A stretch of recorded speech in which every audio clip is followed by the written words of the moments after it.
रात के 11 बजे डोरबेल बजी। विकास, तुम्हारे घर आने का कोई तय समय है कि नहीं? और अगर नहीं है तो कम से कम घर की दूसरी चाबी अपने पास रख लो। एक बात बताओ, ऑफिस तो तुम्हारा 7:30 बजे ही बंद हो जाता है, फिर तुम किसी किसी दिन इतना लेट क्यों आते हो? अरे, मेरी नहीं तो अपनी माँ की तो चिंता करो। बचपन में तुम दोनों भाई बहन को सुलाने के लिए वो रात भर जागती थी तो समझ में भी आता था। फिर जवानी में तुम्हारी गलती छुपाने के लिए भी रात भर जागती थी, और अब क्या बुढ़ापे में तुम्हें सहारा देने के लिए भी वो रात भर जागती रहेगी? ये सब अब यहाँ नहीं चलेगा। अगर तुम्हें किसी दिन लेट से आना है तो पहले से बहू को कह दिया करो, वो दरवाजा खोलेगी। पर कम से कम अपनी माँ कादम्बरी को इन सब झमेलों से अब तो मुक्ति दे दो। गुस्से में विशंभरनाथ जी अपने बेटे विकास से कह रहे थे। विकास के पैर लड़खड़ा रहे थे। वो बोला, बाबूजी, मेरी तो ये समझ में नहीं आता कि बेमतलब की चिल्लम चिल्ली करना आपको कितना पसंद है। अरे, जब माँ को कोई तकलीफ नहीं दरवाजा खोलने में तो आपको क्या दिक्कत हो रही है? और किसने कहा इतनी रात तक आपको जागने के लिए? जाइए, मुंह ढककर सो जाइए। बहुत दिन कर लिया मेरी लाइफ में आपने इंटरफेयर। अब मेरी मर्जी जैसे जीने की होगी मैं जीऊंगा। विशंभरनाथ जी बोले, नहीं, भूलो मत कि वो तुम्हारी माँ होने से पहले मेरी पत्नी है। अरे, वो कुछ कहती नहीं, इसका मतलब क्या ये है कि उसे परेशानी नहीं होती? और कब तक तुम अपने ही स्वार्थ में जीते रहोगे? कभी तो उसके बारे में सोचो। और अगर तुम्हें जिंदगी अपने तरीके से जीनी है तो अपने रहने का इंतजाम कहीं और कर लो। कादम्बरी जी रसोई से नींबू पानी लेकर आई और बेटे के हाथ में देकर विशंभरनाथ जी से बोली, आप देख रहे हैं ना इसकी हालत। अभी से कुछ कहने का कोई फायदा है? मैं तो तकलीफ झेल ही रही हूं, क्योंकि मेरी तो किस्मत ही फूटी पड़ी है। जिसे इतने लाड़ प्यार से रखा, सोचा नहीं था कि वो ऐसे दिन दिखाएगा। पर कम से कम बहू को ही आराम मिल जाए। चल बेटा, तुझे तेरे कमरे तक छोड़ आती हूं। विशंभरनाथ जी बोले, हाँ हाँ, जिस उम्र में बेटा अपने माँ बाप को सहारा देता है, उस उम्र में तुम इसे ऐसी हालत में सहारा दे रही हो। छी छी, कहाँ है इसकी पत्नी? क्या वो इसकी जिम्मेदारी नहीं ले सकती?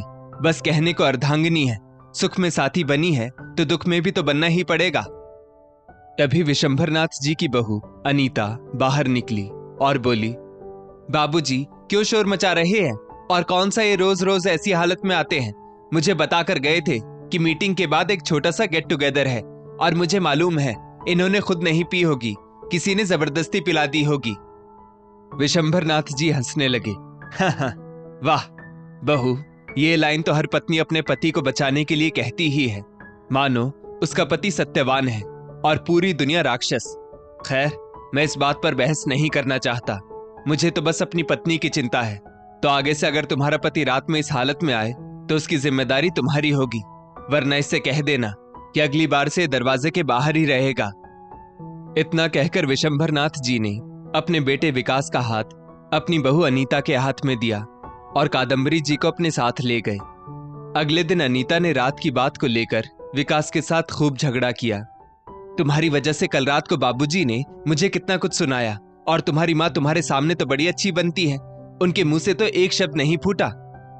बस फिर क्या था, विकास ने भी अपने पिता को खूब खरी खोटी सुनाई और अलग घर में रहने का फैसला कर लिया। माँ तो माँ होती है। कादम्बरी जी ने बेटे को खूब समझाया, पर विकास ने माँ की एक ना सुनी और बोला, मैं सब जानता हूं, आप भी इनके साथ मिली हुई है, वरना बचपन से मेरे सामने तो आप अच्छी बनी रहती है और बाद में इनके सामने मेरी शिकायत करती है। वही आपने कल भी किया होगा, तो अब सफाई देने से कोई फायदा नहीं, मुझे सब याद है। कादम्बरी जी बोली, ये कैसी बात कर रहा है बेटा? मैं और तेरी दीदी ने हमेशा तुझे तेरे पापा की डांट से बचाया है, और तू मुझे अपना दुश्मन समझता है। विकास बोला, वैसे भी आपको मुझसे ज्यादा कुमुद दीदी से लगाव रहा है, तभी तो दिन रात उनके गुण गाती रहती है। तो अब रहिए अपने पति के साथ और बुलाइए अपनी बेटी को। अब वही बुढ़ापे में आप लोगों का सहारा बनेगी। और वैसे भी शादी के बाद लड़की अपने मायके क्यों आती है, क्या ये मैं जानता नहीं?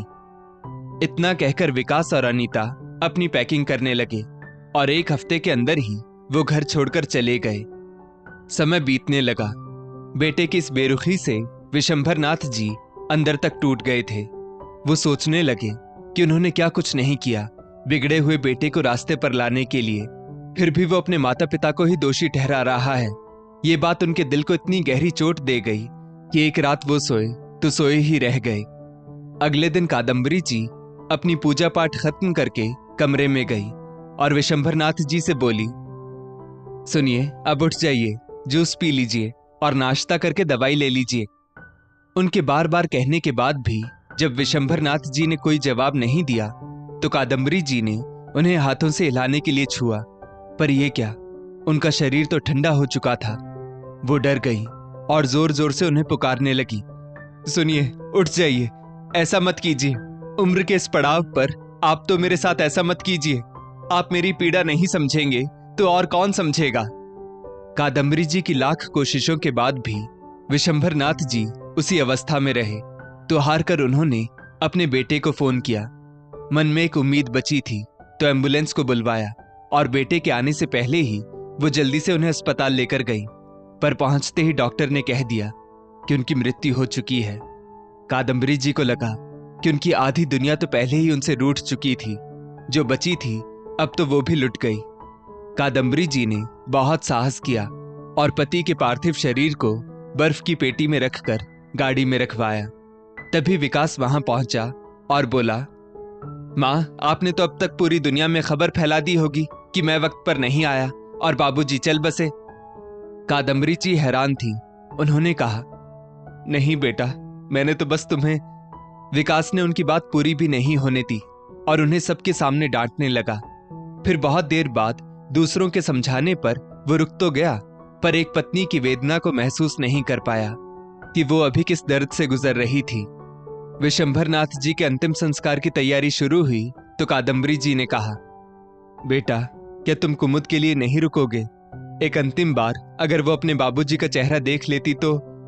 विकास अपनी मां का हाथ कस के पकड़कर उन्हें किनारे ले गया और बोला, मां, आग मुझे देनी है ना, या वो भी अपनी बेटी से दिलवानी है? तो अब मैं जो कर रहा हूं मुझे करने दो। और वैसे तुम्हारी बेटी शहर की दूसरी गली में नहीं रहती है, अमेरिका में रहती है।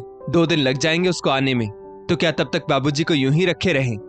बूढ़ी माँ का जब कोई सहारा नहीं होता है तो वो अपने बिगड़े बेटे के सामने लाचार हो जाती है।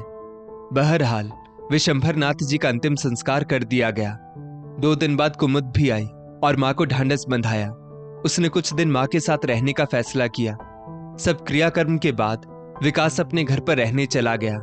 इस बीच कुमुद ने देखा कि माँ के पैसे 2-3 बैंकों में रखे हुए हैं और आगे चलकर कादम्बरी जी को कोई तकलीफ ना हो, इसके लिए कुसुम माँ को लेकर बैंक गई और सारे पैसों का हिसाब किताब करके उसे किसी एक बैंक में रखवा दिया ताकि उन्हें कोई तकलीफ ना हो। अगले ही दिन अनीता ने विकास से कहा, सुनो जी, मुझे अपनी पुरानी पड़ोसन से पता चला है कि ननद रानी मम्मी जी को लेकर बैंक गई थी। जरा पता तो करो, क्या गुल खिलाकर आई हैं दोनों माँ बेटी?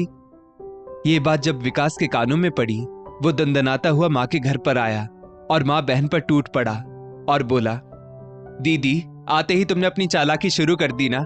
किसने कहा था माँ को बैंक ले जाने के लिए और उनके 2 अकाउंट बंद करने के लिए? और मुझे बिना बताए बैंक का काम चोरी छुपे आखिर क्यों किया जा रहा था? क्या कमी है आपके पास? और इतना कुछ होने के बाद अभी भी मायके की संपत्ति पर आपकी नजर टिकी हुई है ना? अनीता मुंह बनाते हुए बोली, और नहीं तो क्या, वरना अमेरिका में रहने के बाद भी आखिर इनको मम्मी जी और पापा जी के खाते के बारे में कैसे पता चला? अरे पैसे कितने भी हो जाए, पर सामने से आते हुए पैसे को कौन मना करता है जी? कुमुद बोली, भाभी, ये कैसी बातें कर रही हैं आप?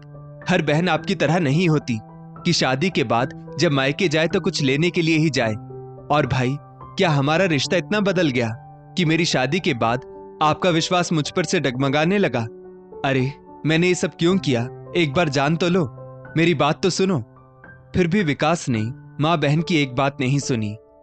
कादम्बरी जी बोली, बस करो, बहुत हो गया और बहुत बर्दाश्त कर लिया मैंने तुम्हारी उल जलूल बातों को। विकास, सच कहते थे तेरे बाबूजी, तेरी गलतियों को छुपाते छुपाते मैंने तुझे एक गलत इंसान बना दिया। शायद तू भूल रहा है, जब तुम्हारे बाबूजी जीवित थे उस वक्त वो मेरे गहनों और पैसों के 2 हिस्से लगा रहे थे, पर कुमुद ने साफ साफ शब्दों में कह दिया था, मुझे कुछ नहीं चाहिए, सब भैया और भाभी को दे दीजिए। और आज तुम अपनी उसी बहन पर शक कर रहे हो। विकास बोला, हाँ तो कौन सा बड़ा त्याग कर दिया इन्होंने?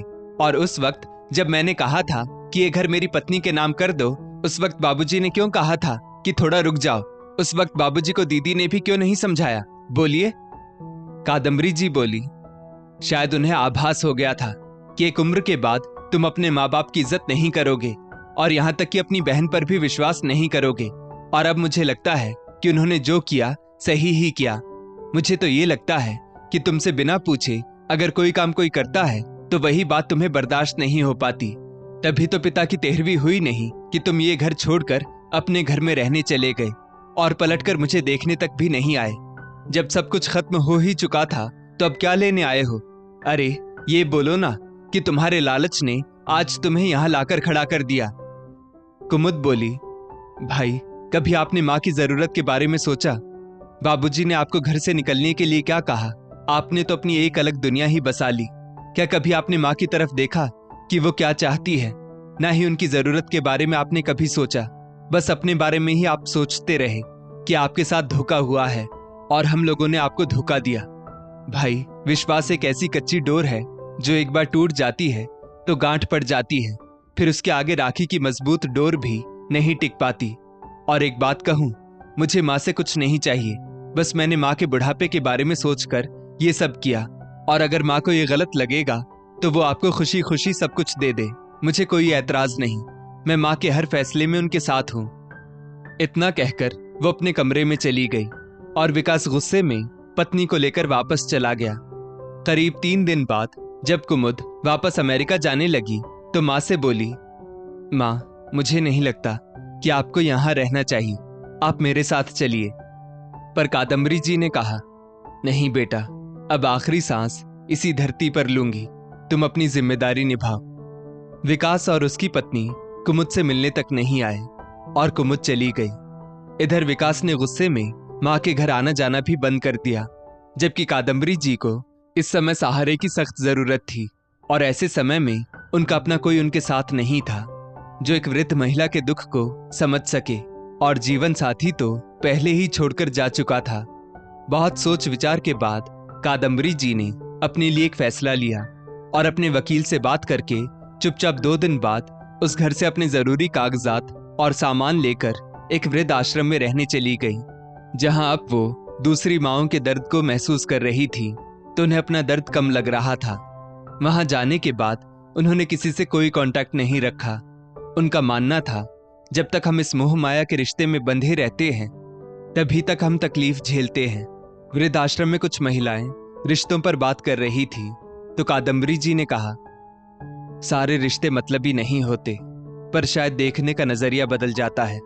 तभी तो बहन की शादी के बाद एक भाई का विश्वास इतना कमजोर हो जाता है कि वो डगमगाने लगता है। पता नहीं बच्चों को अपने माँ बाप के दर्द का एहसास आखिर कभी होगा भी कि नहीं, क्योंकि जब जाते वक्त भी बेटे को माँ बाप के दर्द का एहसास नहीं हुआ तो फिर कब होगा? जब विकास को कहीं से खबर मिली कि उसका घर खाली है और बिक रहा है तो उसने कादम्बरी जी को ढूंढने की भरपूर कोशिश की, पर उसे कहीं से उनकी खबर नहीं मिली। अंत में वो वकील के पास गया तो वकील ने कहा, मुझे बस इस मकान को बेचने के लिए कहा गया था और पैसों को अकाउंट में जमा करने के लिए, इससे ज्यादा मैं कुछ नहीं जानता। आखिरकार विकास ने लालच में आकर अपने सारे रिश्तों को तार तार जो कर दिया। माँ बहन पर विश्वास ना करने का ये नतीजा हुआ कि अब उस शहर में कहने को उसका अपना सगा कोई नहीं रहा और कादम्बरी जी ने तो अपने मन से बेटे का नाम पहले ही मिटा दिया था। दोस्तों, इस स्टोरी को लेकर आपकी क्या राय है? नीचे कमेंट करके जरूर बताइएगा और ऐसी ही और भी बेहतरीन वीडियोस के लिए हमारा पेज जरूर फॉलो करें। धन्यवाद।